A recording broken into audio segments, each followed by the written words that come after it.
zaraz. Dzień dobry wieczór panie i panowie, witam wszystkich bardzo serdecznie w ten przepiękny, niedzielny wieczór. Ja nazywam się Marcin Skruch i dzisiaj, jak co roku, tak akurat nie jak co tydzień, ale co roku, pomówimy o tych osobistościach świata kultury, sztuki, które od nas odeszły w ciągu minionych 12 miesięcy. Więc proszę się nie sugerować, że tylko 2025. Nie, rzeczywiście będziemy rozmawiać sobie o tych, którzy odeszli od nas czas jakiś. Cześć, jak to napisał pan Boom, filmowe zaduszki. Zgadza się jak najbardziej. Cześć Oli. Widzę, że jest i ciekawy gier. Łukasz, fajnie, że jesteś. Siemandero, siemano. Fajnie, że jesteś, że wbiłeś. Panie i panowie, tak, no normalnie gadamy o tym sobie, mówimy o tym, co tam ciekawego, jakie filmy nowe powstają, jakie seriale, co się dzieje, czy Netflix albo Amazon podnoszą ceny, a dzisiaj akurat będziemy mówić o tym, co właśnie się stało w minionych 12 miesiącach. Również, jeżeli wy macie jakąś osobę rzeczywiście, która byłaby ważna, powiedzmy lokalnie dla was, tak, bo tam odeszła, to była rzeczywiście bardzo ważna osoba kultury, to tak, to dajcie znać. W ogóle za chwilę wam wrzucę link do dzisiejszego odcinka. O, proszę bardzo, widać łapę Franki, bo ona musi oczywiście być. Wrzucę wam link i jeżeli macie ochotę się podzielić refleksjami na temat tego, kto odszedł, no wiadomo, PESEL-u nie oszukasz, bardzo często tak jest, ale czasami rzeczywiście osoby młode odchodzą od nas, no o tym będziemy dzisiaj, panie i panowie, mówić. Dobry wieczór, pozwolę sobie zażartować, no w porządku. Cześć Włostoducho, witam cię bardzo serdecznie, fajnie, że jesteś. Dobry wieczór, jak spędzone Halloween i 1 listopada, wiesz co, bardzo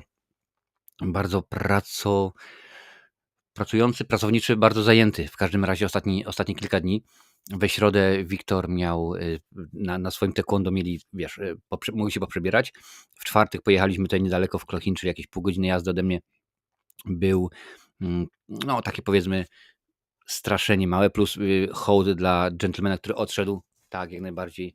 Proszę bardzo, panie i panowie, Will Nugent, on akurat stamtąd się wywodził. W piątek, no to byliśmy, no to wiadomo, rano było u mnie w pracy, przeprowadzić swoje dziecko do pracy, więc Wiktor poszedł, potem poszliśmy do muzeum obejrzeć konsole lat 80., 90., później cukierek albo psikus, na koniec Zombie Walk, a wieczorem oglądałem z wami Egzorcystę, więc było bardzo, że tak powiem, bardzo dużo się działo, także jak najbardziej pracowity ten weekend. Doberek jak najbardziej, cześć, jest Aiden, jest i Misio, witam bardzo serdecznie wszystkich. Oczywiście panie i panowie, dzisiaj nadajemy na bardzo wielu platformach, bo oprócz tego, że jesteśmy na YouTubie, no to jesteśmy również na Kiku, na Facebooku, na LinkedIn, na Twitchu, na Twitterze i na Instagramie, także dajcie tam serduszko, łapkę, co się daje rzeczywiście na waszych platformach, panie i panowie, o tym sobie jak najbardziej pomówimy. O tym sobie będziemy dzisiaj dywagować. Tak, no Franki niech sobie śpi, będzie w spokój, może akurat nie będzie mi tym razem ruszała mikrofonem, może będziecie mogli mnie usłyszeć, zobaczyć co tam się dzieje, a tutaj włączę między innymi jeszcze wyciszenie, bo jak najbardziej, proszę bardzo, jest ważne, to jest rzeczywiście świetna sprawa, panie i panowie, tutaj muszę sobie to zaznaczyć, odznaczyć, dobrze i jesteśmy i jest wszystko w porządku. Słuchajcie, zaczniemy. Tak, no, typowo ja tutaj oczywiście będę się posługiwał głównie Onetem, bo to akurat Onet w dosyć to koherentny sposób rzeczywiście wszystko przedstawił. I słuchajcie, ja wiem, że odeszło od nas wielu zacnych sportowców, polityków i tak dalej, ale dzisiaj staramy się skupić tylko i wyłącznie na osobach świata kultury i nauki, kultury i sztuki, więc rzeczywiście tutaj będzie. Ty masz za koszulę z tobą Kto stoi w rogu. Koszula to jest oczywiście część mojego stroju Jasona Voorheesa. Nie pytaj czemu akurat koszula. W każdym razie motyw był taki, że kiedyś poszedłem do sklepu, żeby kupić strój i okazało się, że była jakaś taka czerwona, biała koszula ubrudzona na czerwono, maska i maczeta i kosztowało 100 euro. Stwierdziłem, że jej chyba pogięło, że dam 100 euro za taki strój, więc kupiłem maskę i maczetę, co mi kosztowało 10 euro. Poszedłem do Penysa, czyli w Polsce to byłby chyba Primark.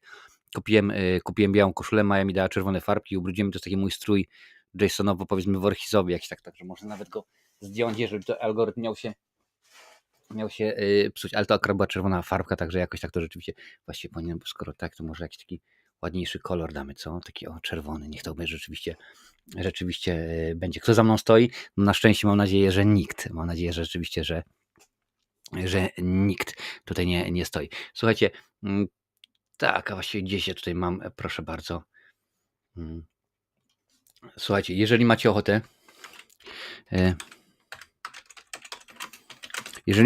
panie i panowie, wejść i pojawić się i pomówić troszeczkę o osobach które są ważne dla Was. Wrzuciłem w tym momencie link. Możecie Panie i Panowie go sobie kliknąć, to Was wrzuci na zaplecze, będziecie mogli spokojnie sobie rzeczywiście no, pogadać. Będziecie mogli sobie tutaj pojawić na antenie i pomówić. Ale zaczniemy od Gentlemana, który rzeczywiście bardzo ważny był, przynajmniej dla mnie, Panie i Panowie. Nie wiem jak dla Was.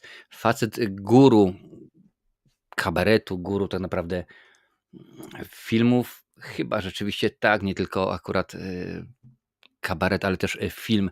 Mowa oczywiście o Gentlemanie, który się zowie Stanisław Tym, Panie i Panowie. W piątek 6 grudnia 2024 roku odszedł od nas pan Stanisław Tym. Oczywiście nie będę tutaj teraz przytaczał jego całej filmografii, bo chyba rzeczywiście nie o to chodzi, no ale wiadomo, że największa chyba filmowa jego twórczość, jego można powiedzieć zasługa to filmy ze Stanisławem Bareją na fotelu reżysera. To było rzeczywiście coś pięknego, coś niesamowitego. Wiadomo, Miś, Brunet wieczorową porą, Nie ma róż bez ognia i tak dalej, i tak dalej. To wyglądało bardzo, bardzo dobrze. Jeżeli chodzi o mnie, to chyba najbardziej, jeżeli chodzi oczywiście o filmy, zapadnie mi w pamięć trylogia jako Stanisława Tyma, jako Ryśka Ochódzkiego, tak? No wiadomo, że mówimy o Misiu Stanisława Barei, mówimy o rozmowach kontrolowanych bodajże Sylwestra Chęcińskiego, no i mówimy oczywiście o Rysiu w reżyserii Stanisława Tyma. To było rzeczywiście coś pięknego, coś innego, coś cudownego. Tak, tutaj widzę, że Bron to zwróca, że Rejs, tak, jak najbardziej Rejs, który tak naprawdę, z tego co się dowiadujemy po latach, był w większości improwizowany. Chodziło głównie o to, że oni tam mieli wejść na ten statek, na ten prom i co się urodziło po drodze, to się urodziło. A pan Stanisław po prostu gro tych rzeczy tam wymyślał, więc to było rzeczywiście coś cudownego. Ale chyba najbardziej zapamiętam go ze sketchu i to w sumie nie tego, którego byście mogli się spodziewać, gdzie on mówi, że tak powiem, ten sprawozdawca sportowy, tak, że on ma tutaj na uszach założone takie coś, chyba zrobione było z butelek, popłynie do myć naczyń czy coś i to, co on tutaj mówi, to on tutaj słyszy, tak, mówi i tak dalej, ale był taki kiedyś sketch, on to mówił na którejś pace, czyli na przeglądzie kabaretów studenckich i tak naprawdę to był sketch polityczny, ale on, krótko mówiąc, chyba tytuł roboczy to była Piaskownica, prawda? I rzeczywiście ta możliwość riposty to było coś pięknego.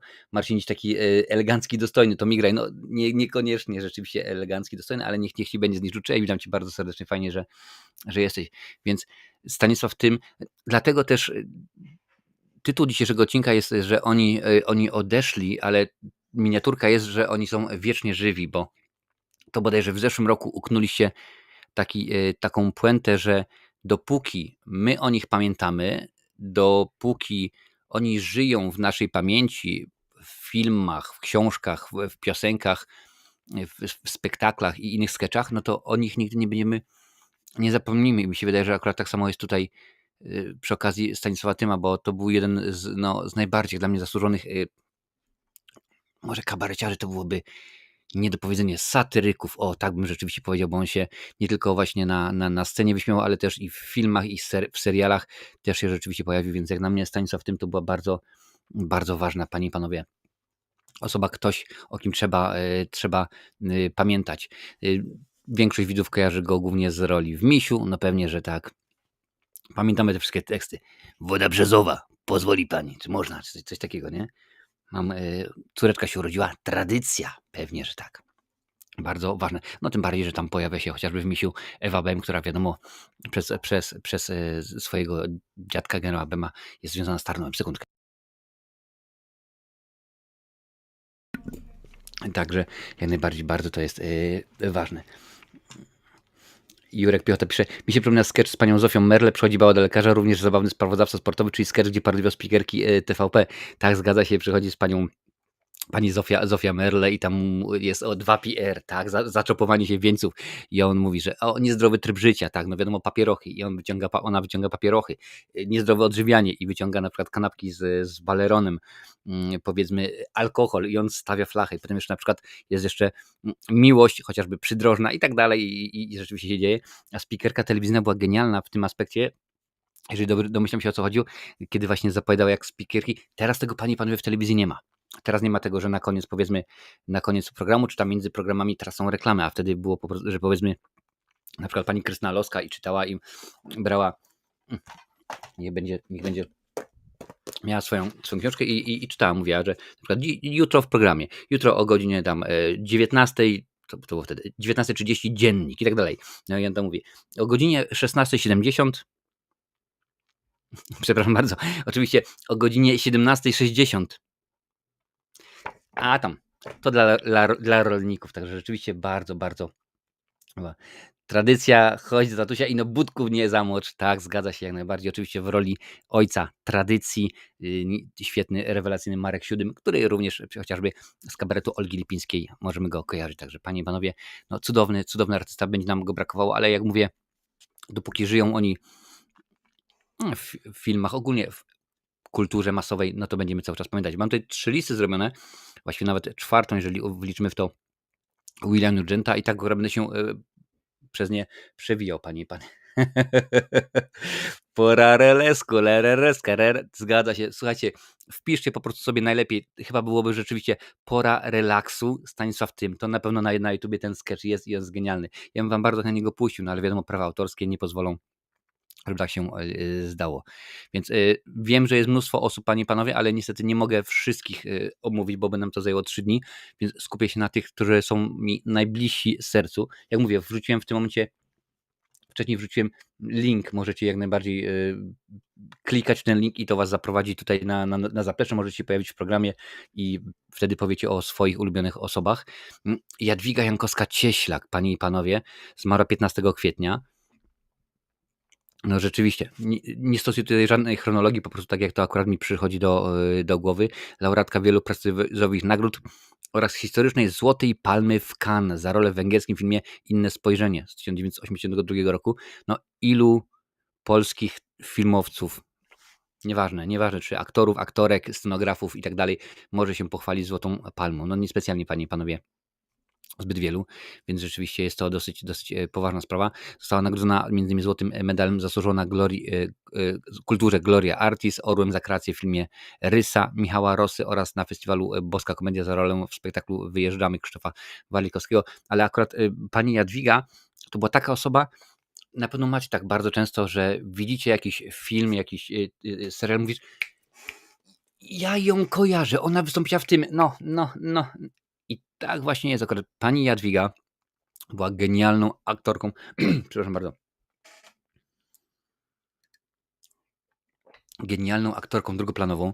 Ona się bardzo rzeczywiście często pojawiała w różnego rodzaju produkcjach i to jest jedna z tych osobowości, która rzeczywiście robiła wrażenie, pojawiała się, wchodziła i ona swoją charyzmą, swoją osobowością zajmowała cały ekran. To jest coś niesamowitego, rzeczywiście będziemy pamiętali, no powiem tak, niewielu z nas, i tu nie będę ściemniał, na pewno niewielu z nas widziało ten węgierski film Inne spojrzenie, bo nie wierzę bajce, że nagle tutaj jesteśmy w gronie w tym momencie na 100 osób i sobie rzeczywiście, pewnie pamiętam, pamiętasz tę scenę? No niekoniecznie rzeczywiście, ale pani Jadwiga będzie jak najbardziej wiecznie żywa w naszych głowach, panie i panowie, bo to bardzo ważna osoba.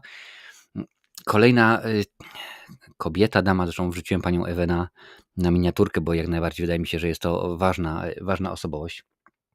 Zaraz poczytam jak najbardziej, panie, co piszecie. 8 czerwca tego roku odeszła od nas pani Ewa Dałkowska.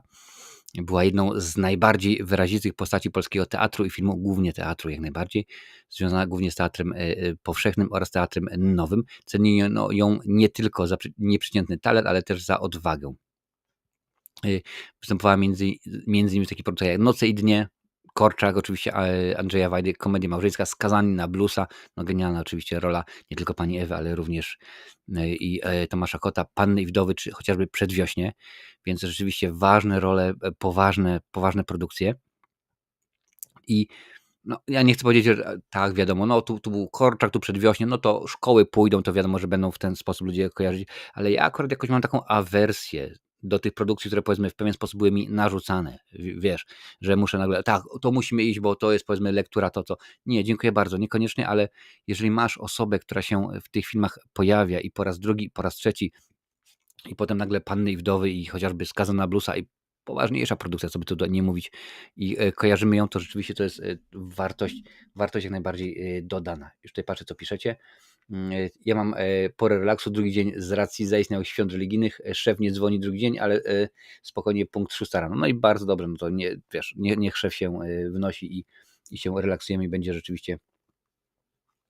rzeczywiście spokojnie, bo to wiadomo jaka jest sytuacja z szefami. Nie wszyscy są super świetni, nie wszyscy są rewelacyjni, tak to akurat jest. Ona, panie i panowie, wiele osób mówi królowa i tutaj się zgodzę najbardziej. Joanna Kołaczkowska, królowa kabaretu.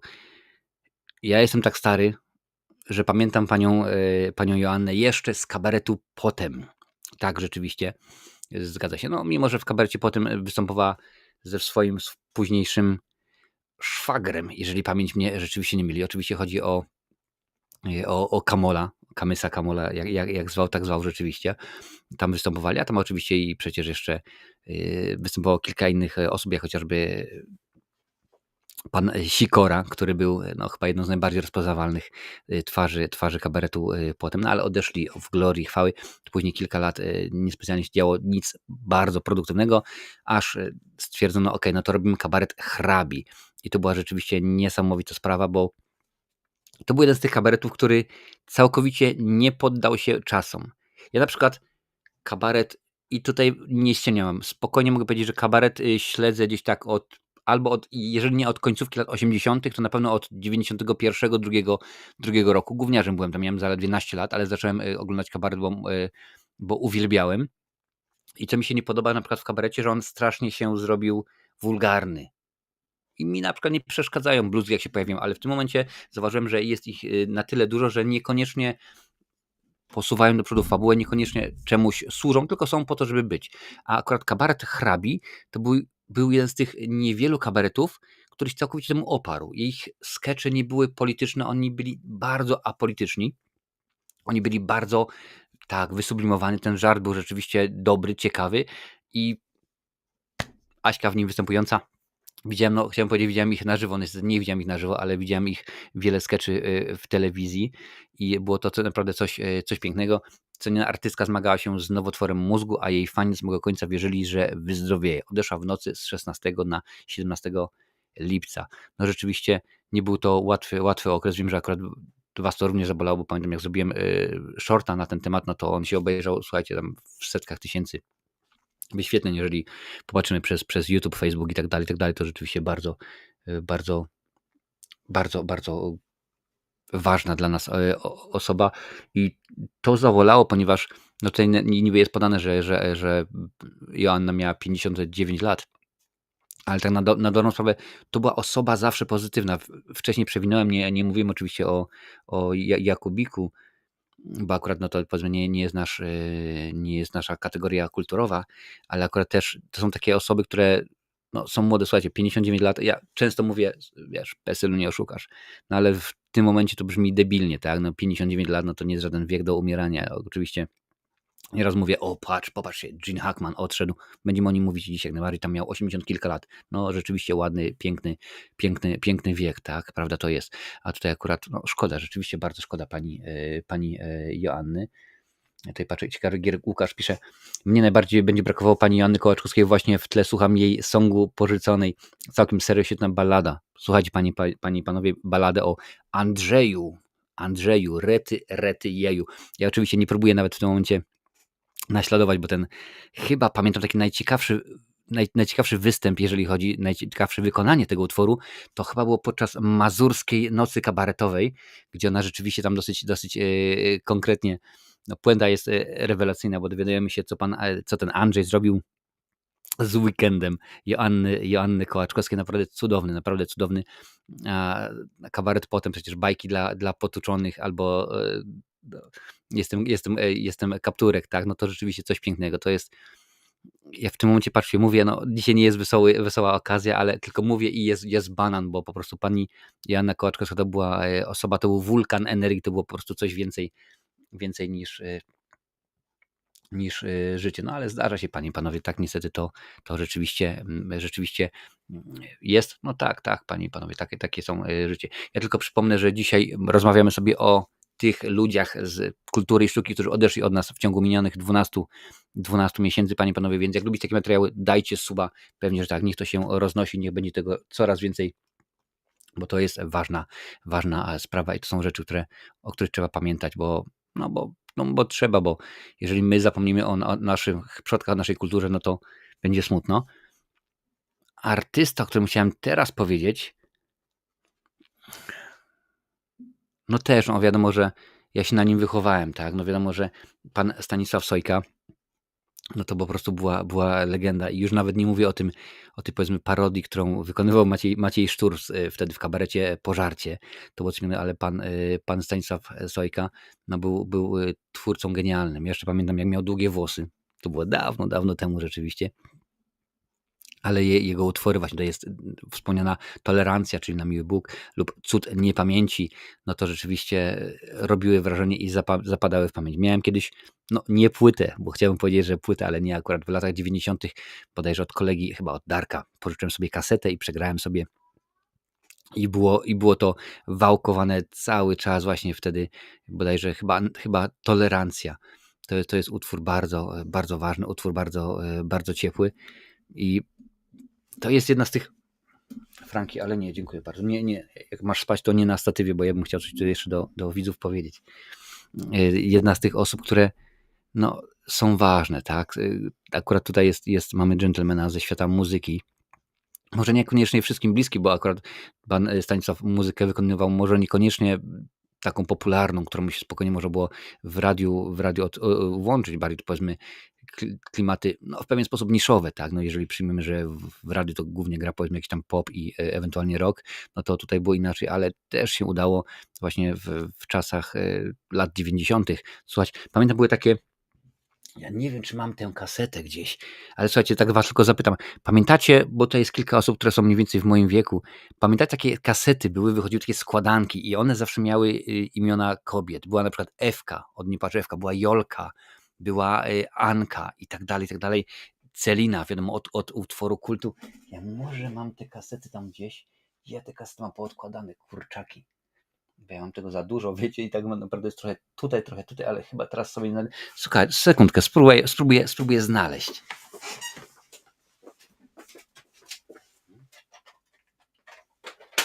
Zobaczymy, czy mam którąś tutaj, czy tylko się pochwaliłem.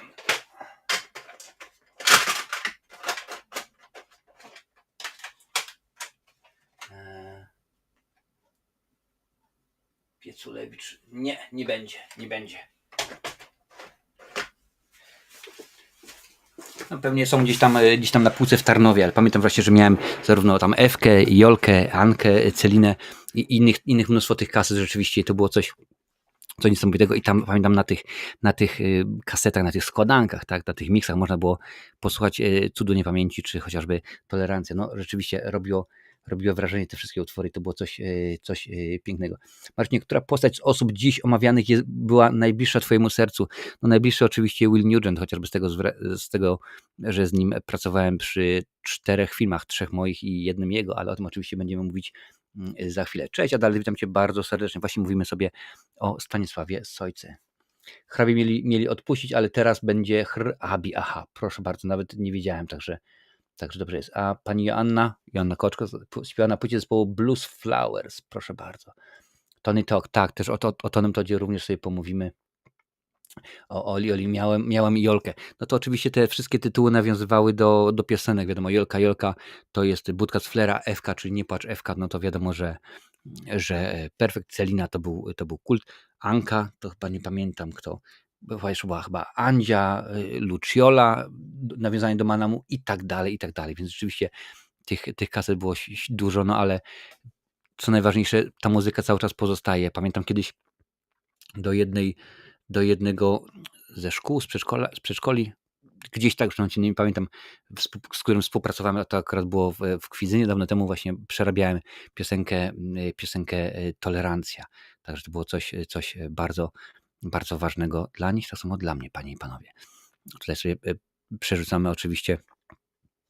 Ja wiem, że pewnie są niektórzy twórcy o których wy byście chcieli, panie i panowie, pomówić, no ale rzeczywiście ja akurat dzisiaj staram się skupić na tych, którzy są dla mnie najważniejsi. Jeżeli chcecie, panie i panowie, jeżeli macie ochotę, no to przypomnę, że wrzuciłem wcześniej link do, do studia. Możecie spokojnie tutaj sobie kliknąć na ten link, on tam wcześniej jest i pojawicie się i będziecie mogli spokojnie poopowiadać o osobach, które rzeczywiście są dla was bardzo ważne i które rzeczywiście zrobiły na was wrażenie i o których się powinno pamiętać.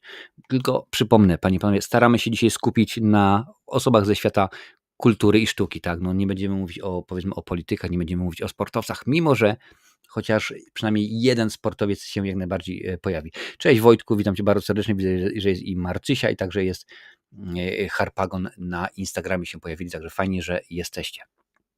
Tutaj właśnie chyba tak jest. Teraz, panie i panowie, osoba, reżyser właściwie trzeba powiedzieć, no bo to nie można tego inaczej przedstawić, który był ważny nie tylko tak naprawdę dla światowej kinematografii, ale też i dla polskiej, bo chociażby w Łodzi nakręcił jeden z filmów.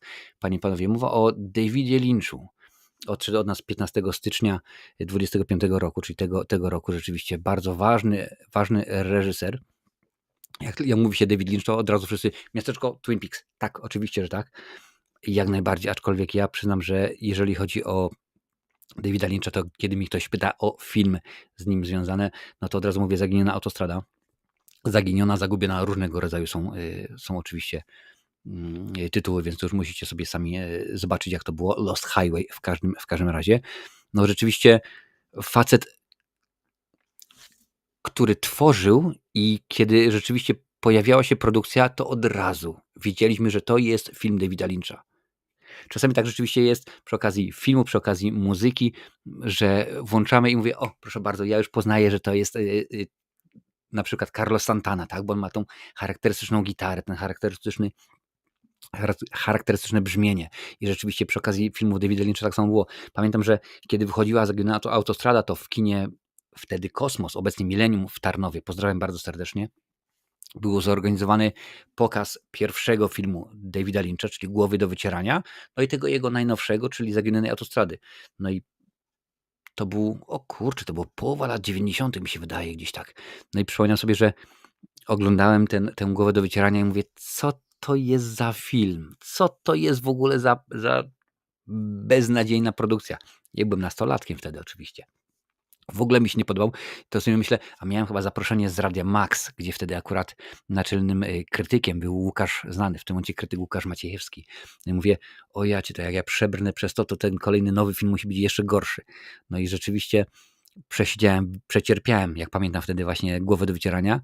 No i z taką totalną niechęcią podszedłem do filmu Zagubiona autostrada, tylko i wyłącznie po to, żeby się zakochać w tej produkcji, żeby akurat David Lynch przedstawił mi właściwie takie zespoły, chociażby jak Rammstein, Nine Inch Nails czy Lou Reeda, którego mogłem odkryć, bo Davida Bowie to już znałem wcześniej jak najbardziej, ale akurat była to inna produkcja wyrazista, a potem po latach dał nam inny film, bardzo, bardzo normalny, czyli Straight Story, prosta historia, tak, jak to mawiał Czarek Pazura w jednym z filmów o dziadek zapiernicza kosiarką przez pół Stanów. Więc rzeczywiście była to ważna produkcja i twórca niesamowity. No wiadomo, że miasteczko Twin Peaks, Blue Velvet, widzę, że Mulholland Drive jest nawet i gro osób uważa właśnie Mulholland Drive za jeden z jego najlepszych filmów, za jeden z najciekawszych. Najbardziej pewnie niedoceniony jest Duna, ale akurat ja to składam na kartę tego, że tam studio dosyć konkretnie się mieszało w to wszystko i studio akurat powiedziało, ok, my chcemy to rzeczywiście zmienić, a tak naprawdę z filmu Davida Lyncha to z tego, co się orientuję, tam było może z 10%, no i rzeczywiście tak to jakoś było. Tak, no, śpi Frank. Lynch miał swoją stajnię aktorów wybitnych, na przykład Harry Dean Stanton. No on miał, czemu się nie podświetliło, tak, jak najbardziej, on miał rzeczywiście kilku, którzy często się pojawiali u niego w produkcjach. Chyba Harry. McLachlan, tak. McLachlan chyba byłby jednym z takich najczęstszych aktorów, którzy rzeczywiście pojawiali się zarówno w filmach, jak chociażby przecież Duna, ale też i w serialu właśnie wspomniane Miasteczko Twin Peaks. Ja na przykład nie kojarzyłem do momentu, kiedy nie zobaczyłem, ale na przykład w Zaginionej autostradzie, bardzo poważnym filmie, pojawia się Richard Pryor. znany oczywiście aktor głównie komediowy, tak, stand-uper i potrafił pojechać po bandzie, a tam pracuje w roli chyba właściciela warsztatu samochodowym. Wtedy był bardzo schorowany, poruszał się na wózku inwalidzkim i mówię, o kurczę, epizod i rzeczywiście, a Zaginiona Obsada dla mnie film jest genialny, tylko uwaga, zdradzę wam, że film się zaczyna w momencie, kiedy się kończy i odwrotnie. Także jak tutaj napisał właśnie Sasik, autostrada ryje beret po całości. Tak, jak najbardziej, ale to był akurat inny gentleman i akurat Lyncha, wydaje mi się, wraz z Cronenbergiem, z Davidem Cronenbergiem stawiam na jednej półce twórców, którzy rzeczywiście mają swój świat. Chyba bym gdzieś tam powiedzmy jeszcze w trzecim rzędzie obok nich postawiłbym Jana Jakuba Kolskiego, bo on też ma swój świat. Nie ta sama oczywiście czułość, nie ta sama wrażliwość, ale rzeczywiście kiedy mamy film Kolskiego, to też można ogarnąć, o proszę bardzo, to jest coś innego, coś fajnego, coś ciekawego. Więc no jak najbardziej David Lynch, genialny reżyser, to napisał amerykański, a nie jestem pewien czasem, czy David Lynch nie był Kanadyjczykiem, no ale to się nie będę się kłócił, panie, panowie, nie będę, jak to mawiał Piotr Bałtoczyk, polimeryzować. Mówiłem wcześniej o Genie Hackmanie, teraz właśnie o nim będzie słów kilka. 95 lat, jak tutaj właśnie bardzo ładnie widać, 95 lat i kilka dni. Tam było rzeczywiście dosyć poważnie. No słuchajcie, z jakiego filmu najbardziej pamiętacie Genia Hackmana? Czy jest to dla was Lex Luthor z Supermana? Bo dla wielu to jest. Czy jest to Popeye Doyle z francuskiego łącznika? A może rzeczywiście któryś z filmów Clint'a Eastwooda, tak? Bo wiadomo, że wystąpił Bez przebaczenia, we władzy absolutnej, gdzie no nie zawsze, ja akurat nie stronił od grania antagonistów, on nie miał z tym problemu. Akurat tutaj rzeczywiście tak było w filmach Clint'a Eastwooda. Wiele lat temu wycofał się już z pracy zawodowej i jak najbardziej tylko i wyłącznie sobie, może nie tyle, że odcinał kupony, albo spokojnie sobie mieszkał. Tutaj oczywiście do innych ikonicznych ról, oprócz Bez przebaczenia, należą kreacje w filmach Bonnie i Clyde, Rozmowa czy Superman. Po przejściu na aktorską emeryturę w 2004 zajął się pisaniem książek i malarstwem. No rzeczywiście facet, który zrobił karierę wbrew, można by powiedzieć, swoim warunkom, bo o ile rzeczywiście był wysoki, no to nie był przystojny, nie był to jakiś powiedzmy amant, nie był to szarmancki człowiek, szarmancki gentleman, który tu, tam, siam. No nie, rzeczywiście, ale akurat miał w sobie to coś, ta charyzma, ten błysk w oku, które sprawiało, że był super. No w ogóle dwukrotnie zdobył Oscara, tak jak mówiłem wcześniej, Francuski Łącznik oraz w 93 za Bez przebaczenia. No, Francuski Łącznik później się doczekał drugiej części. On akurat już w niej nie wystąpił, tam w roli Popeya Doyle wystąpił znany skądinąd z roli Ala Bandiego Ed Harris. Ed Harris, nie Ed Harris, patrzcie. Ed O'Neill, tak, Ed O'Neill, patrzcie, mi się teraz nałożyły się dwa nazwiska. Ed O'Neill właśnie wcielił się i też bardzo dobrze to rzeczywiście wypadło. I to było coś pięknego. Tak mi się wydaje. Spokojnie, Frank, już, no tutaj.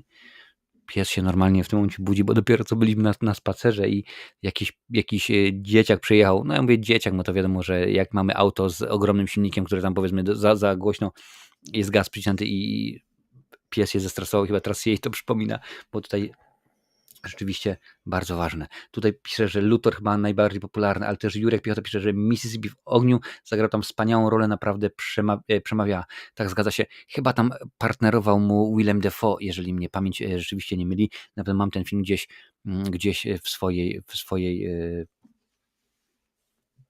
płytotece.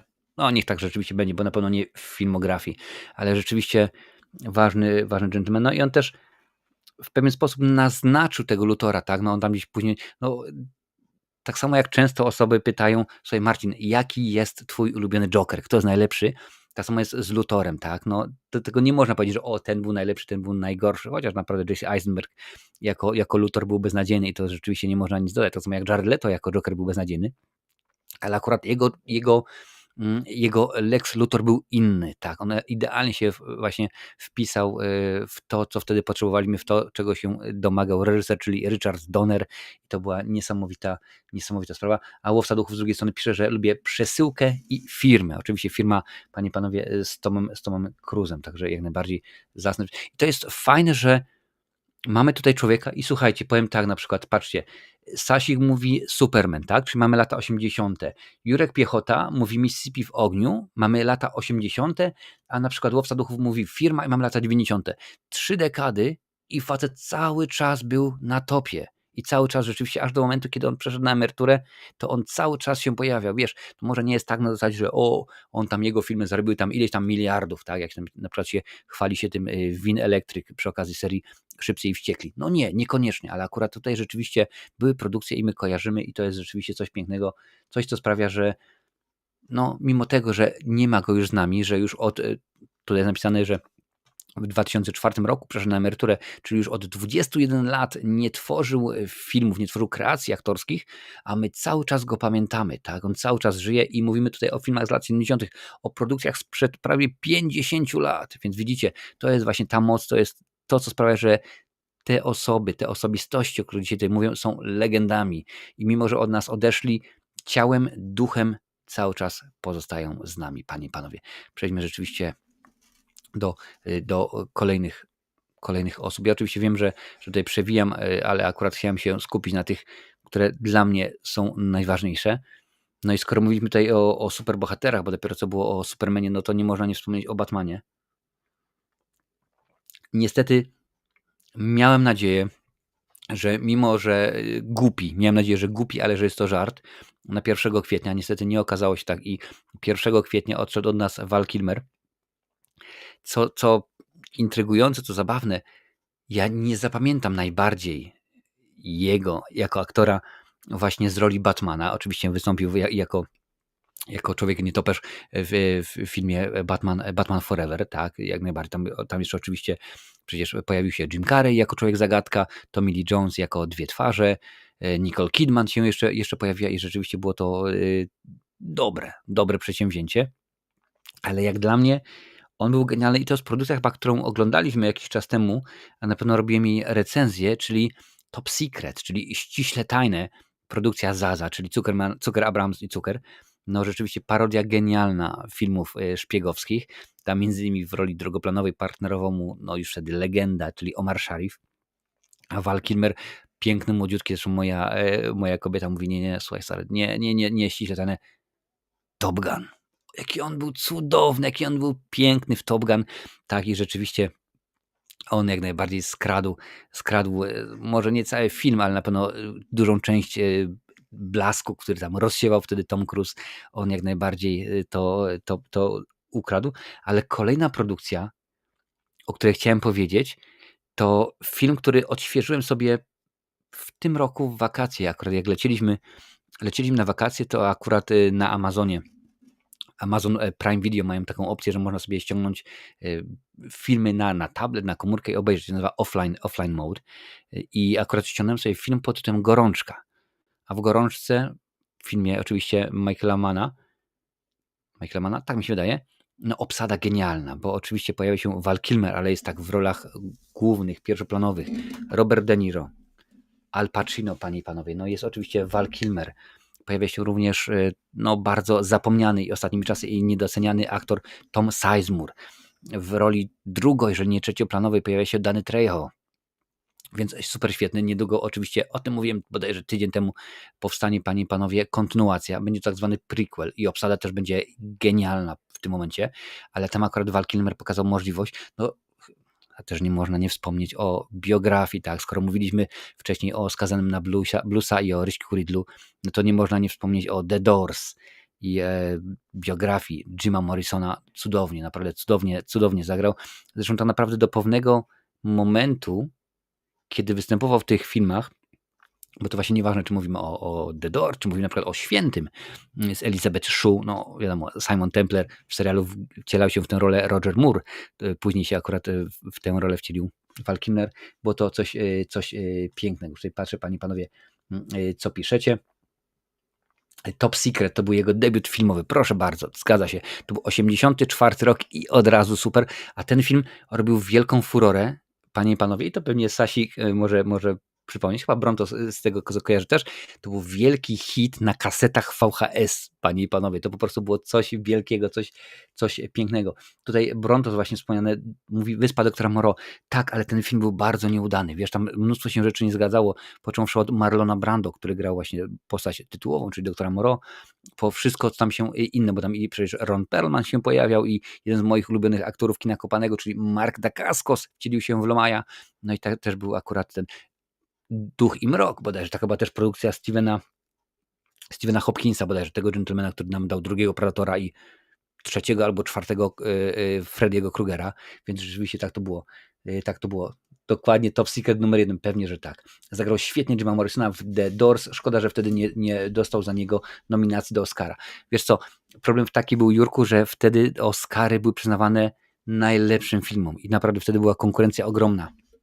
Ja wiem, że oczywiście to jest teoria, którą ja oknułem, że od kiedy Miramax wkroczył do Hollywoodu, to Oscary nie są przyznawane najlepszym filmom, tylko najlepiej rozreklamowanym filmom, ale akurat wtedy było rzeczywiście tak, że to było coś pięknego. Oli pisze, że dla mnie to The Doors, a Łowca Duchów dorzuca, że Tom Sizemore to Pasażer 57, świetna rola. Oczywiście on tam w Pasażerze 57 zagrał Vince'a Del Vecchio. Jak to się pisze?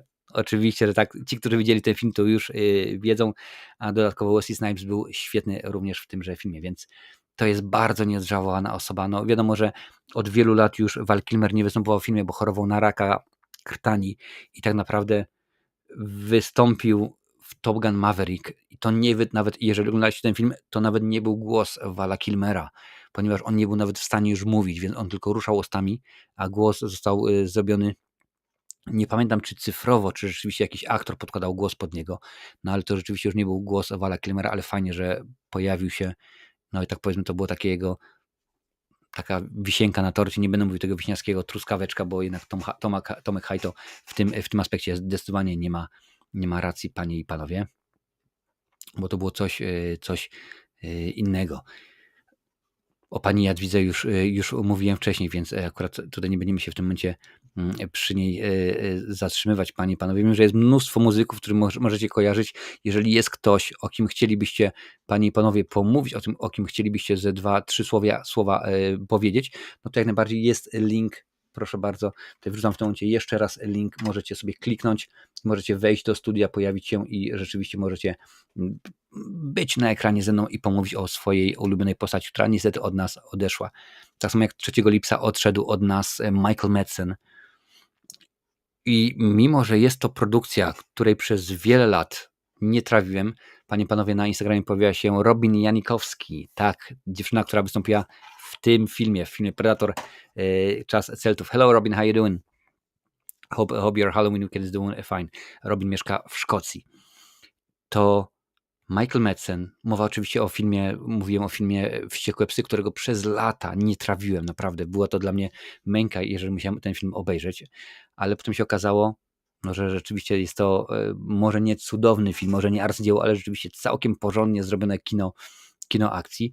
No wiadomo, że on był głównie aktorem drugoplanowym, mimo że ktoś mi zaraz może powiedzieć, stary, przecież pojawił się i w Sin City i w wielu innych produkcjach. Tak, ale rzeczywiście my go uwielbialiśmy. On miał wielkie problemy w Kill Billu, przecież u Quentina Tarantino również po raz wtóry się pojawił. On miał wielkie problemy niestety z używkami i to go wykończyło w pewien sposób. Także po prostu zgadza się Łowca. Wściekłe psy, ten taniec. Nie wiem, czy kojarzycie, ale to chodzi o scenę, kiedy on tam ma jednego dżentelmena w tym magazynie, no i tam sobie, że tak powiem, z nim rozmawia. Wiadomo, że mówię naokoło, bo nie wszystkie rzeczy mogę powiedzieć. Dzisiaj Wiktorowi tłumaczyłem o zawiłości, bo Wiktor ma swój kanał w tym momencie i tłumaczyłem mu, których rzeczy nie może mówić, ale zgadza się ten wspaniały taniec. Amerykański aktor, scenarzysta i producent, a także poetą i fotografem. Proszę bardzo, na pewno niewielu z was wiedziało, że był poetą. Popularny przyniósł mu rolę w filmach Quentina Tarantino, zagrał łącznie w ponad 100 filmach, często wcielając się w rolę psychopatycznych morderców. No rzeczywiście on miał akurat predyspozycję do tego, ażeby takim dżentelmenem być.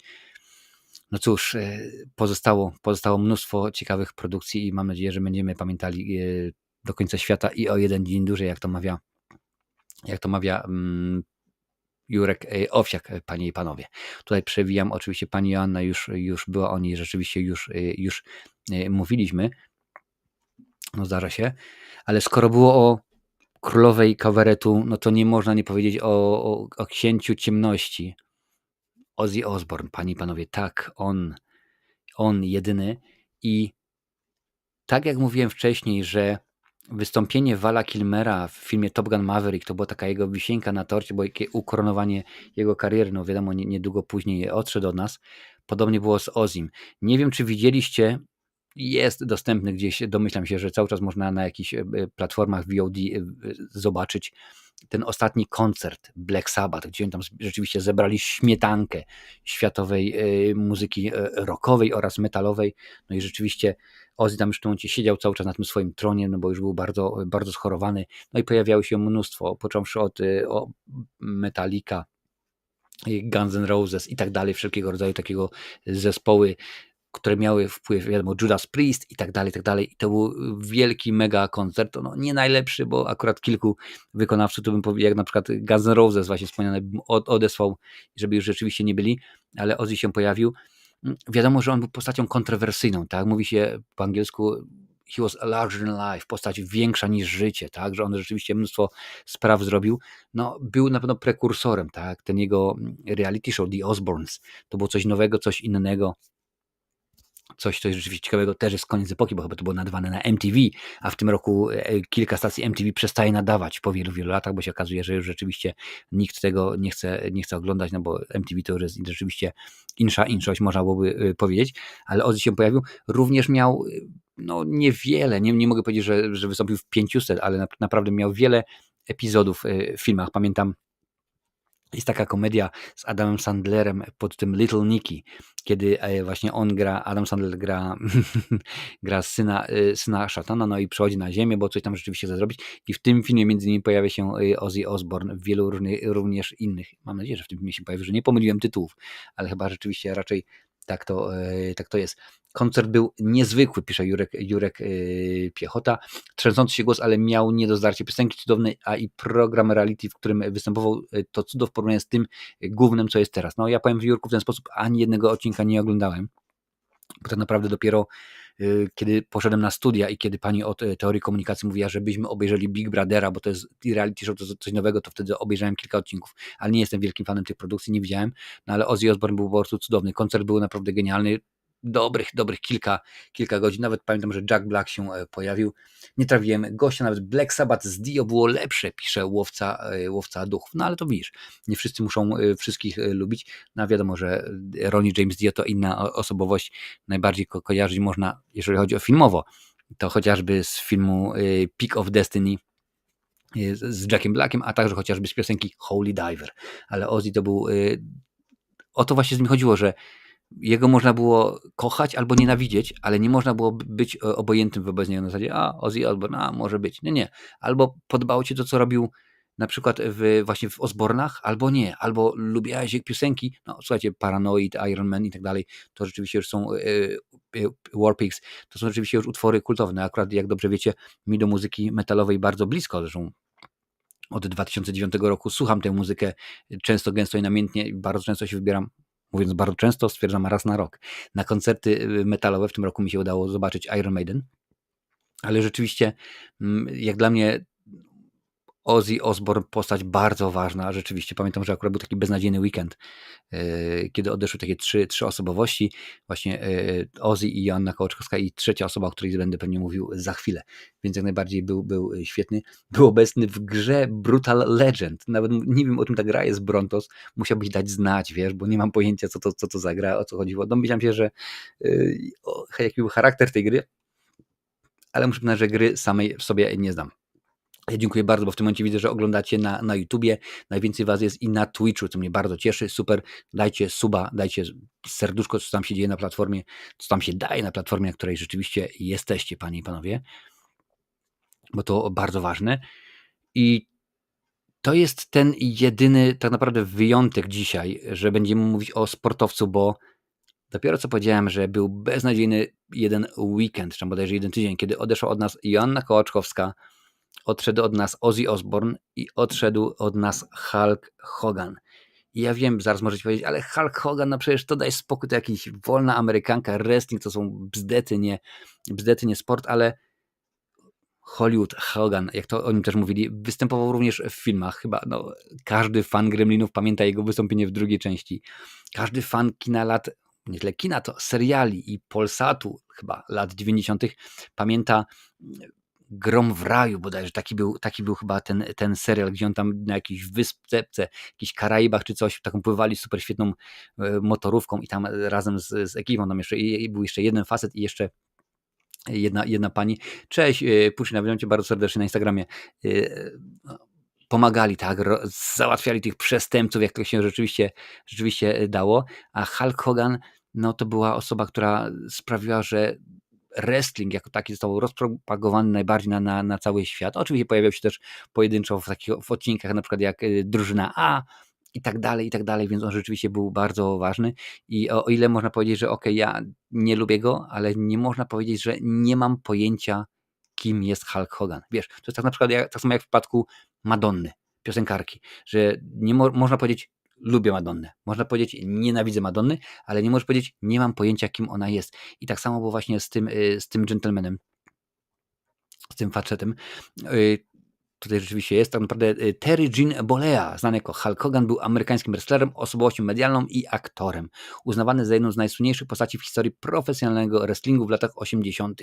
Na fali jego popularności narodziła się Hulkmania. No, oczywiście była Hulkmania, my mieliśmy Mały Szomanie, oni mieli Hulkmanię. Hogan 6-krotnie zdobywał główne mistrzostwo WWE, ponadto najdłużej w historii posiadał główne mistrzostwo organizacji World Championship Wrestling. No, mój syn uwielbia wrestling. Nie, nadużycie. Zna wrestling, bo oglądał nie tak dawno, jest taka bajka, panie i panowie, Scooby-Doo i WrestleMania, gdzie tam między innymi pojawiał się John Singara, pojawił się John Cena i tak dalej, kilka rzeczywiście innych, no to akurat on kojarzy wrestling, ale akurat pewnie kim był Hulk Hogan, może niekoniecznie, ale to różnie jest w tym.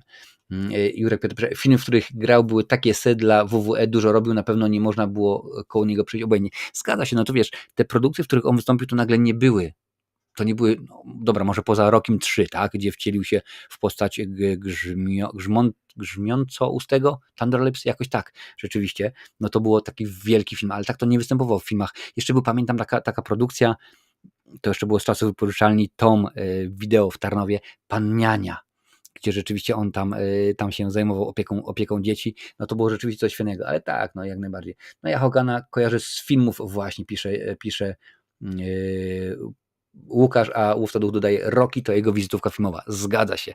On oczywiście był bardzo kojarzony z roli w filmie Rocky, mówię Rocky 3, to była akurat ta część, gdzie mieliśmy dwóch tak naprawdę zapaśników z WWE, bo nie dość, że był Hulk Hogan w jednej z epizodycznych ról, to w roli głównej, jednej z głównych ról oczywiście pojawił się Mr. T jako Machuga Lang i to akurat był gentleman, który razem z Hoganem oni się tak wspierali, tak? Kiedy akurat jeden robił film, to drugi wchodził w epizodzie, kiedy Mr. T występował w drużynie A, to poprosił Hogana i tak dalej, także rzeczywiście jakoś to wypadało, no ale akurat to chyba nikomu, panie i panowie, nie przeszkadza, bo rzeczywiście panowie się bardzo wspierali, bardzo robili interesujące rzeczy. Ja tylko przypomnę, że dzisiaj, panie i panowie, pewnie, że tak, mówimy sobie o tych, którzy od nas odeszli w ciągu minionych 12 miesięcy. Nie jest to odcinek, który robimy co tydzień, taki odcinek robimy raz do roku rzeczywiście, ale akurat jeżeli lubisz takie materiały, co to się stało? Aha, dobrze, w porządku. Myślałem, że już to reklama, panie i panowie. Jeżeli lubisz takie materiały, daj łapkę, daj suba, rzeczywiście niech się niesie. A jeżeli oglądasz z odtworzenia na YouTubie, to możesz podbić ten materiał, bo akurat rzeczywiście byłoby mi niezmiernie miło, panie i panowie. Tutaj patrzę, co piszecie. Jest i Trezo. Witam wszystkich z małym opóźnieniem. Synek dopiero zasnął. No widzisz, mój synek ma jeszcze chwilę luzu, ale wiem, jak to jest z dziećmi, rzeczywiście czasami trzeba pięknie wyglądać z tymi światłami. Może powinienem tę reklamę cały czas mieć włączoną, co? Może rzeczywiście tak. I słuchajcie, tutaj będziemy mieli zagwozdkę, żeby wybrać może nie najlepszą, ale najciekawszą, jedną z najciekawszych produkcji z tym gentlemanem, bo 16 września, panie i panowie, odszedł od nas Robert Redford. Właśnie wtedy z tej też okazji obejrzeliśmy sobie film Butch Cassidy i Sundance Kid, który uskuteczniamy co piątki. Co piątki oglądamy filmy na kanale Marcinowe Recenzje Ekstra. W przyszłym tygodniu będziemy oglądać film sci-fi. Ale odszedł od nas właśnie Robert Redford. No, wiek również dosyć ciekawy. No i on też przez wiele dekad utrzymywał się na absolutnym topie. Naprawdę, bo ja wiem, że ktoś mi powie, że najczęściej jak ktoś mówi Robert Redford, to od razu Paul Newman. No wiadomo, panowie wystąpili w kilku filmach, chociażby właśnie wspomniany Butch Cassidy i Sundance Kid, chociażby Żądło, The Sting, ale rzeczywiście był niesamowity. On też spełniał się jako reżyser i było mnóstwo produkcji. Ja chyba najbardziej kojarzę go z 2 filmów. Inaczej, dwa najbardziej mi zapadły w pamięć. Przede wszystkim Więzień Brubaker. Naprawdę niesamowita produkcja, naprawdę niesamowite. Facet ma być naczelnikiem więzienia, ale zanim obejmie, że tak powiem, swoje stanowisko, trafia do tego więzienia jako nomen omen właśnie skazany i chce zobaczyć od wewnątrz, od podszewki, jak to się jest, tam się dzieje. Dużo brzydkich rzeczy się dowiadujemy. Oraz jeszcze film Ostatni Bastion. Też rzeczywiście bardzo, mam nadzieję, że był ostatni Bastion, chyba taki jest, właśnie akcja się dzieje też w więzieniu, ale wojskowym tym razem. Mam nadzieję, że nie pomyliłem tytułów z tej ekscytacji. No wiem oczywiście, że ktoś może powiedzieć, nie, stary, spokojnie, ja tam wolę 3 dni Kondora, czy chociażby Pożegnanie z Afryką, ale mnóstwo ważnych produkcji, chociażby Wszyscy ludzie prezydenta, gdzie partnerował Dustinowi Hoffmanowi, komedia kryminalna Żądło. W 2002 dostał Oscara honorowego, no ale też mogą młodsi widzowie kojarzyć takiej produkcji Marvela, tak, gdzie tam rzeczywiście też występował w tymże filmie, a ja też pamiętam, była taka produkcja z nim, z Rivierem Phoenixem, z Rivierem, starszym bratem Joaquina, a także z Sidneyem Poitier i chyba Danem Aykroydem, Sneakers, też taki właśnie ciekawy film akcji. Aha, Bastion, czyli nie Ostatni Bastion, ale Bastion. Widzisz, dziękuję łowcu za podpowiedź. I jeszcze Niemoralna propozycja, w której partnerowali mu Demi Moore i Woody Harrelson, czyli co byś zrobił, gdyby do ciebie i do twojej żony przed facet powiedział, dam ci chyba $1 milion za noc z twoją żoną. No i tutaj zaczyna się rzeczywiście dziać konkretnie. No proszę bardzo, tak to rzeczywiście jakoś jest. No ale akurat był bardzo ważną postacią, bardzo ważną osobą. Chociażby jego festiwal, który stworzył, czyli Sundance Film Festival, wypromował wielu twórców, chociażby Kevin Smith na jego festiwalu się wybił, James Wan również swoim filmem Piła, akurat tutaj mam pod ręką produkcję, reżyserski debiut roku, wydarzenie festiwalu w Sundance akurat. No to rzeczywiście tak to jest, a Sundance stąd, że oczywiście, że tak, że Sundance Kid, panie i panowie, no i to akurat była bardzo ważna rola w jego życiu, no i rzeczywiście ważny film. I co mnie bardzo zasmuciło w pewien sposób, bo Claudia Cardinale, czyli legenda, chciałbym się powiedzieć włoskiego, ale ogólnie światowego kina, odeszła od nas i tak, właściwie francuskiego powinienem powiedzieć, odeszła od nas i niewiele się o niej mówiło, co mnie bardzo smuciło. Claudia Cardinale była gwiazdą światowego kina. Po raz pierwszy pojawiła się na ekranie w latach 50. ubiegłego wieku razem ze swoimi kolegami z klasy w filmie krótkometrażowym francuskiego reżysera René Wautiera, który został zauważony na festiwalu w Berlinie. Wtedy zaczął otrzymywać kolejne. Włoszka ona była, czemu to mi się miesza za bardzo. Aktorka podbija też Hollywood dzięki swoim rolom w Pewnego razu na Dzikim Zachodzie Sergio Leone, Różowej Panterze Blake'a Edwardsa, otrzymała Złotego Lwa za całokształt pracy twórczej.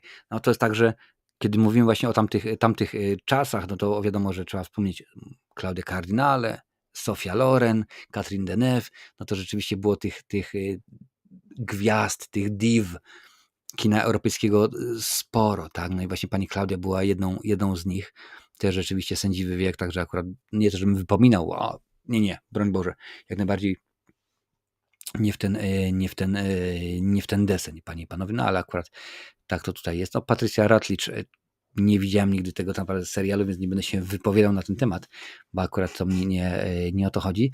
Ostatnie dni to pani Diane Keaton odeszła od nas.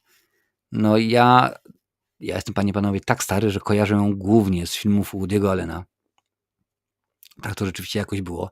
Wielokrotnie grała właśnie w jego filmach. Za swoją rolę w Annie Hall zdobyła Oscara. Wystąpiła również w takich produkcjach jak Lepiej późno niż później, Pokój Marvina, Miłość i śmierć, Tajemnica morderstwa na Manhattanie czy Skok na kasę. Chyba jeszcze był taki film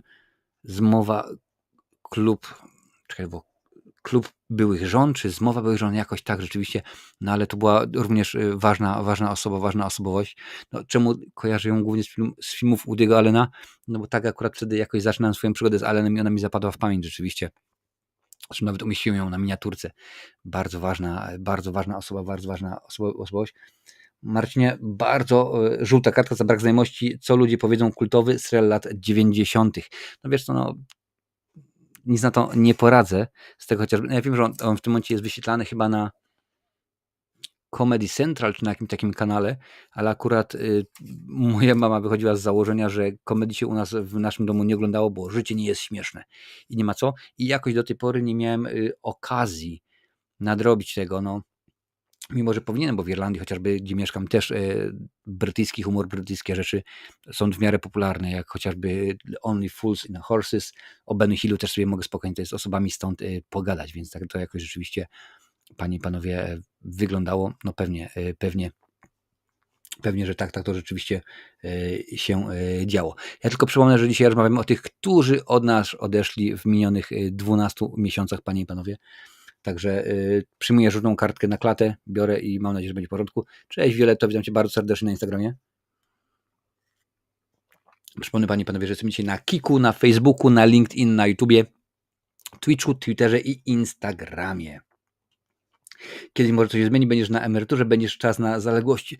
Możliwe, że tak, będzie taki Marcinek, wiesz, który będzie już tam sędziwy i będzie mógł spokojnie pogadać o pewnych rzeczach, no to wtedy sobie pomówimy, co to się podziało, co to się zadziało, jak to się oczywiście porobiło. No jak najbardziej tak to będziemy wtedy robić, ale na to jeszcze jest czas.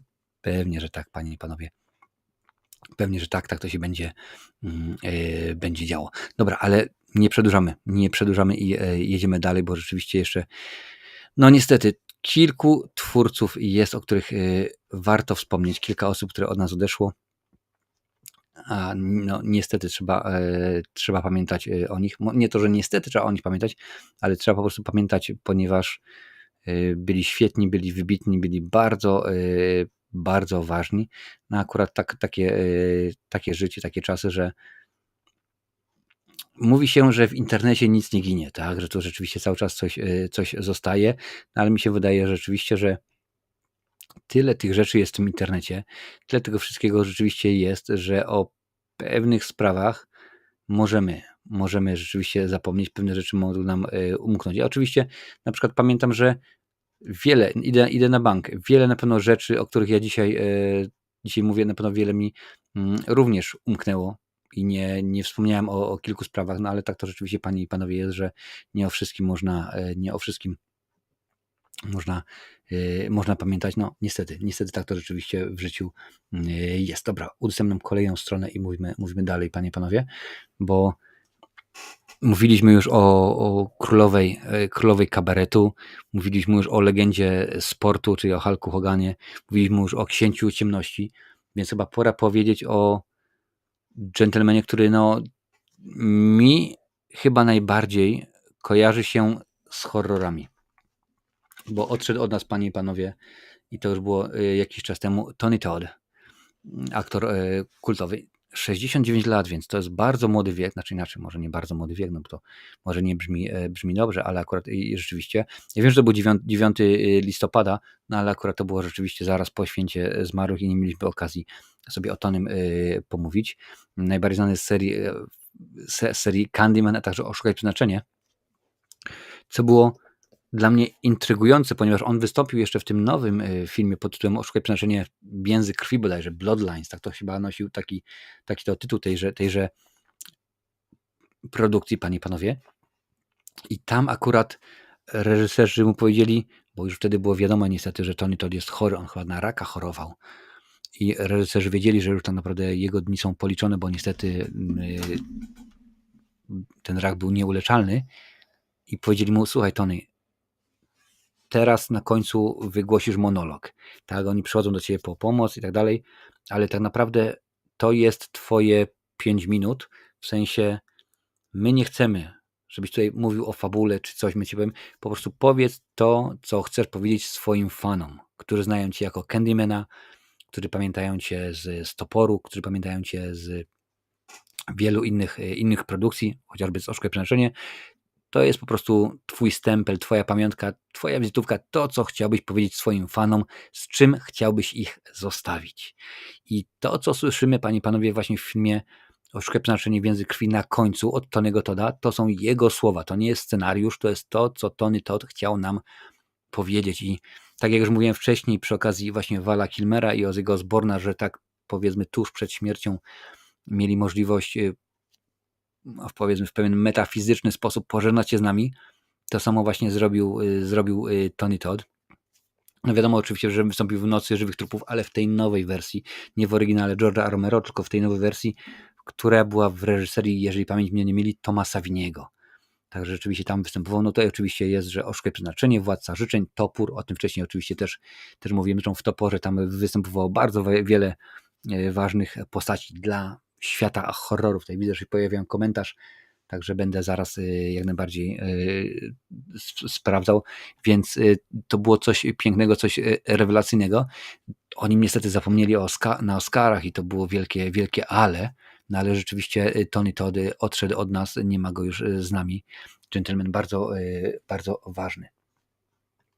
Patrzę. Cześć Ormando, witam Cię bardzo serdecznie. Ten ostatni występ naprawdę zrobił robotę. To było coś naprawdę mocnego i tak jak to napisał Ormando, że najlepszy moment tego filmu. Zgadza się, bo to była rzeczywiście bardzo ważna rola i no ktoś może powiedzieć tak, jeżeli popatrzymy kulturowo, tak, no to w tym momencie mieliśmy Candymana, to był pierwszy czarnoskóry slasher, jakby na to nie popatrzeć, to było coś innego, bo to nie tylko powiedzmy dla nas, jako dla fanów gatunku, coś istotnego, ale też dla właśnie społeczności tej amerykańskiej, to było coś, patrzcie, mamy tutaj swoją reprezentację i tak dalej, więc on rzeczywiście szeroko wykraczał, tak samo jak Sidney Poitier był pierwszym czarnoskórym aktorem, który otrzymał Oscara. Tak samo rzeczywiście było tutaj, że to przekracza wszelkiego rodzaju bariery. No a to, że pojawił się już w Toporze, no to on tam się pojawił, także z tego co pamiętam pojawił się Robert Englund, znany oczywiście Freddy Krueger, który tak 2 dni temu, czyli w Halloween, otrzymał swoją gwiazdę na Hollywood Walk of Fame. Pojawił się on, pojawiło się jeszcze kilka innych znanych rzeczywiście postaci ze świata horrorów, ale Tony Todd odszedł od nas, nie ma go, ale no wiadomo, Candyman wiecznie żywy, to jest coś istotnego. Może nie są akurat wszystkie produkcje super świetne, no bo to też nie możemy powiedzieć, że mamy aktorkę czy aktora, który nie wystąpił w filmie, w serialu, który był przyjęty troszeczkę słabiej, no ale akurat rzeczywiście trzeba powiedzieć, że Tony Todd zapisał się bardzo w naszych pamięciach, panie i panowie. Ja tylko, cześć Krzychu, witam Cię bardzo serdecznie, tutaj widzę, że dołączyłeś. Jest kilka innych osób, fajnie panie i panowie, że jesteście, jest nas mnóstwo i widzę, że oglądacie na YouTubie, na Twitchu najliczniej, co mnie bardzo, panie i panowie, z tego cieszy. Zaraz lecimy dalej. Trzeba przypukać gardziołko. Gentleman, o którym chciałem powiedzieć teraz, bardzo wielu z Was może nie być znany, jakkolwiek dziwnie by to nie zabrzmiało, ale mówiłem, że dzisiaj poruszamy się w świecie osób, a przynajmniej ja chcę poruszać się w świecie osób ze świata kultury i sztuki, które są ważne dla mnie. I akurat ten człowiek był również bardzo ważny, bo to była osobowość bardzo istotna. Jak oceniałem trylogię Candymana, wiesz co, musiałbyś zobaczyć, tam 4 w tym momencie filmy, musiałbyś zobaczyć, bo to było omawiane w cyklu kultowe horrory. Z tego co pamiętam, pierwsza część mi się podobała, druga też, trzecia chyba już niespecjalnie, a ten nowy to już w ogóle. Ale Gentleman, o którym chcę teraz powiedzieć, to facet, z którym miałem możliwość współpracować, panie i panowie, przy 4 produkcjach, bo mowa oczywiście o Willu Nugentie. To jest facet, który odszedł od nas 29 marca tego roku. Pewnie go kojarzycie chociażby jako, tak, tutaj widać, o proszę bardzo, jako Mikę z filmu Infant, albo jako jednego z osób występujących w filmie Predator Celtic Days. Razem pracowaliśmy przy 4 filmach. Will, oprócz tego oczywiście, że był aktorem, że był animatorem kultury, że uczył dzieciaki, że naprawdę był bardzo zaprawionym kajakarzem, że był reżyserem, że był utalentowanym muzykiem. Tworzył filmy również, tworzył właśnie filmy.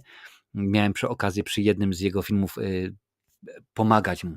I to akurat nie powiem, że współtworzyć, bo to byłoby nadużycie, ale akurat współtworzyć, pomagać tak jak najbardziej, bo gdzieś tam akurat kręcił, ja się napatoczyłem, no to mówię, słuchaj, to Will, to ja ci pomogę, to akurat tam byłem na zasadzie przynieść, wymienić, pozamiataj, ale akurat przy okazji moich produkcji współpracowaliśmy 3 razy, bo nakręciliśmy Predatora, nakręciliśmy Dzieciaka i nakręciliśmy jeszcze film, który ma roboczy tytuł Unlucky Man, czyli Pechowiec. No ten film jeszcze nie został nie dość, że zmontowany, to nawet w całości nie został nakręcony, bo gdzieś tam w połowie brakło funduszy, a później się wyczerpała, że tak powiem, też wena. Tutaj oczywiście, panie i panowie, ja wam nie będę, bo to jest akurat strona restinpeace.ie, nie będę wam tutaj przytaczał gdzie, co, jak i kiedy, ale tylko powiem w ten sposób, że nie tak dawno, bo we czwartek byłem akurat w Chlochin, w jego rodzinnym Chlochin i tam była impreza halloweenowa, tak, no tam to się akurat odbywało nomen omen w kaplicy kościelnej, czyli to taki, powiedzmy, kaplica kościelna, ale to jest takie centrum kultury, bo to była kiedyś kaplica kościelna, ale to po prostu przemianowano, bo tam rzeczywiście już w tym momencie nie odbywały się msze.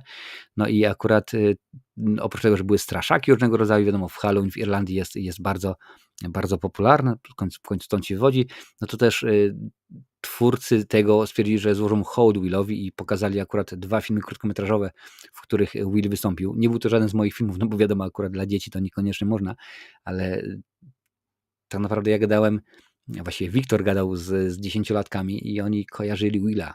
I to było cudowne, że gadałem z Paulem Kelly, z którym przy okazji właśnie filmu Pechowiec miałem też okazję współpracować, bo on wtedy akurat robił zdjęcia, bo on się zajmuje operatorką.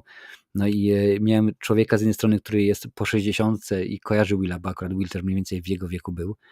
I miałem tutaj dzieciaki, które powiedzmy mają po 10, po naście lat i też kojarzyły Willa. Też pamiętam, że jak kiedy prowadziłem swój bar, to Will też akurat wtedy co niedzielę grywał w tym barze właśnie na gitarze muzykę irlandzką. Stricte to było coś pięknego, coś innego. Na pewno go kojarzycie, bo puszczałem już niejednokrotnie filmy właśnie z Willem. Jeżeli nie widzieliście, no to akurat na moim drugim kanale, czyli Majawik Media, możecie obejrzeć zarówno film Predator, Czas Celtów, jak i właśnie film Infant, czyli Dzieciak, a jeżeli nie, to z tego co pamiętam chyba na trzecim kanale, czyli Dutch Schaefer, możecie sobie ten film jak najbardziej, panie i panowie, obejrzeć bez żadnych problemów. Więc Will Nugent, postać dla mnie bardzo, bardzo ważna. O, teraz mogę pokazać, żeby lepiej widać. Nie tak dawno właśnie dorobiłem się koszulek, także koszulki pojawiły się. Jak macie ochotę sobie kupić, to są zarówno koszulki akurat z filmu Infant, jak i koszulki z filmu Predator są dostępne.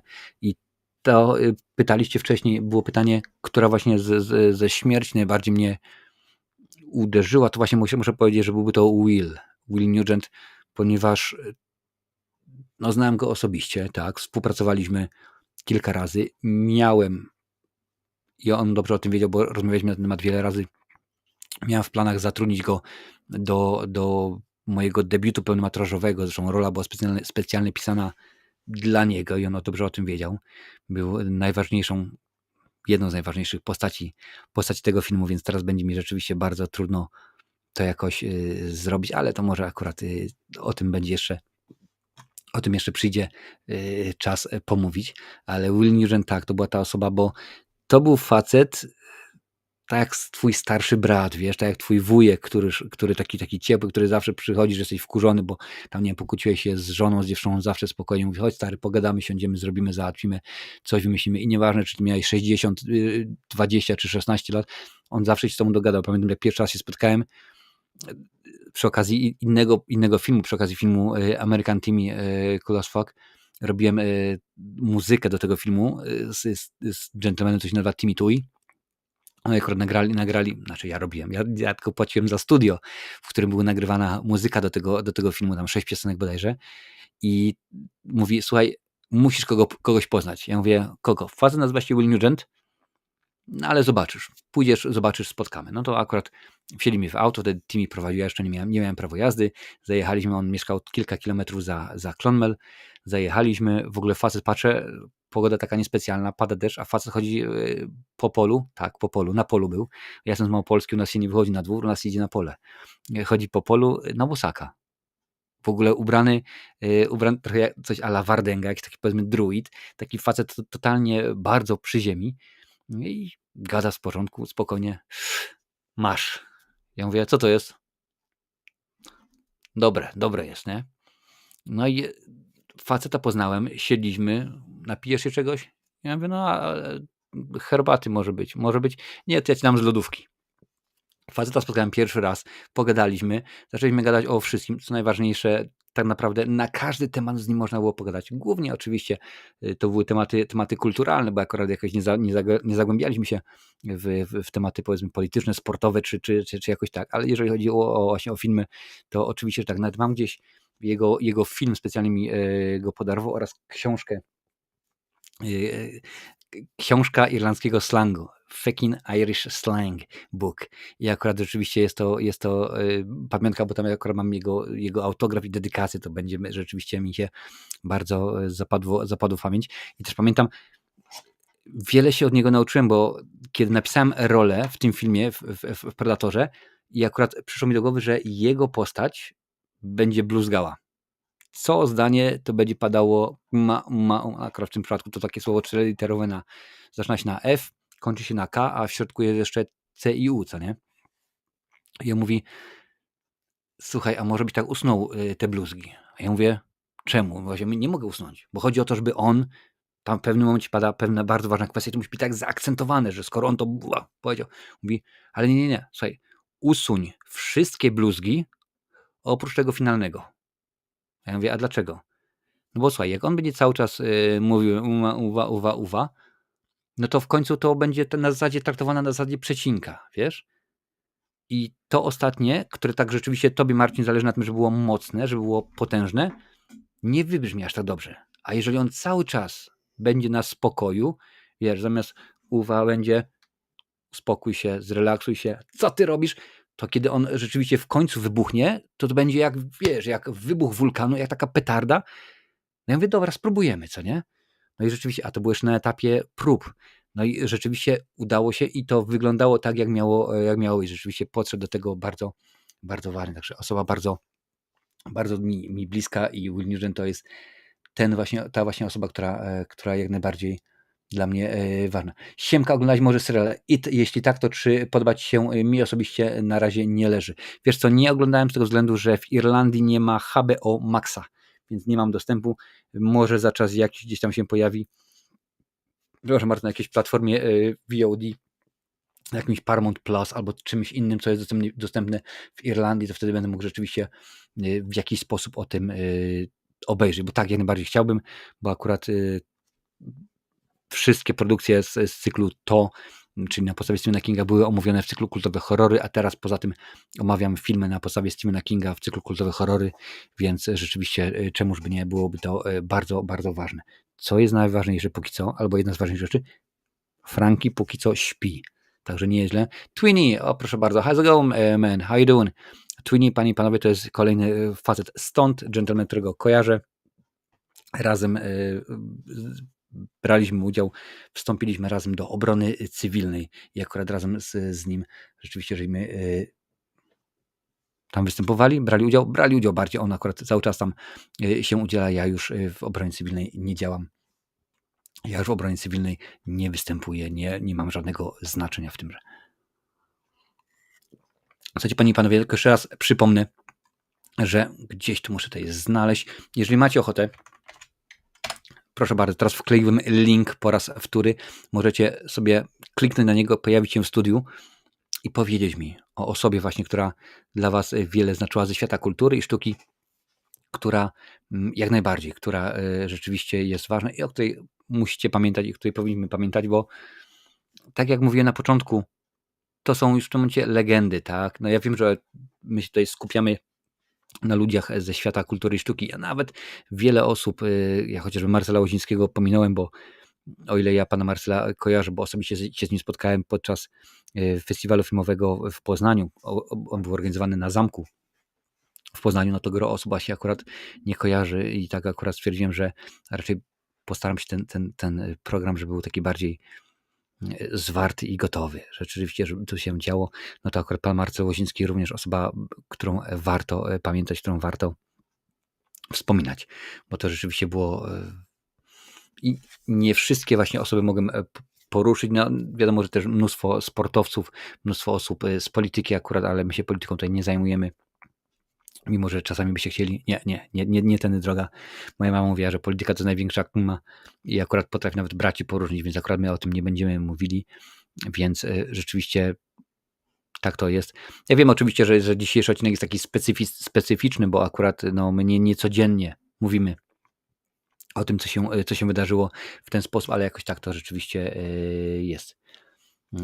Dzisiaj podali news o śmierci Adama Greenberga, proszę bardzo, no rzeczywiście poważne, nawet nie sprawdzałem, wiesz, akurat dzisiaj nie siedziałem na necie.